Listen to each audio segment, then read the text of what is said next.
अस्सलाम वालेकुम वरहमतुल्लाहि वबरकातुह। सबसे पहले सब दोस्तों से गुजारिश है मेरे यूट्यूब चैनल सब्सक्राइब करें, वीडियो को लाइक करें और दोस्तों के साथ भी ज़रूर शेयर करें। फ्रांस की एक फैक्ट्री में काम करने वाले पाकिस्तानी के साथ ख़वातीन और मर्द हज़रात भी काम करते हैं।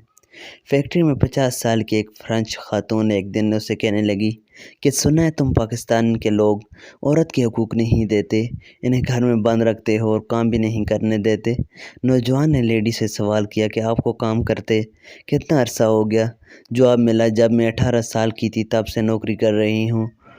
बेजवाब में पाकिस्तानी माँ के बेटे ने कहा कि आप घर का काम भी करती हैं, जॉब भी करती हैं और आपकी उम्र भी काफ़ी हो गई है, जबकि हमारे यहाँ गालिब अक्सरियत के घरानों में जब बेटी पैदा होती हैं तो बचपन से लेकर जब तक इसकी शादी होती है इस वक्त तक इसके इस लड़की के वालिद और भाई अपनी इस बेटी को अल्लाह की रहमत करार देते हुए अपने आँखों का तारा बना कर रखते हैं और इसकी इज़्ज़त व अस्मत की पूरी तरह हिफाजत करते हैं, इसकी ज़रूरतें और फरमाइशें पूरी करते हैं और जब इसकी शादी कर देते हैं तो वो अपने शौहर की ज़िम्मेदारी बन जाती हैं।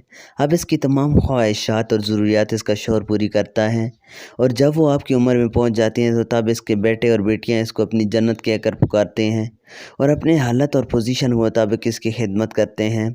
हमारे यहाँ इस उम्र में औरत को आपकी तरह इस उम्र में काम करने की ज़रूरत नहीं पड़ती, लिहाजा क्या उसे हकूक़ न देना कहते हैं और क्या घर में बंद रखना कहते हैं। ये हमारा मुस्लिम मुआशरा है, ये हमारे दीन की तालीमात और तरबियत हैं और यही हमारे रस्म व रवाज हैं। फैक्ट्री का वक्त ख़त्म हो गया और वो खातून चली गई। दूसरी दिन अपनी ड्यूटी पर आकर इस खातून ने बताया कि वो सारी रात सो नहीं सकी। क्या कोई ऐसा मुआशरा भी है जहाँ औरत की पैदाइश से लेकर मौत के वक्त तक औरत को इतनी इज़्ज़त दी जाती है।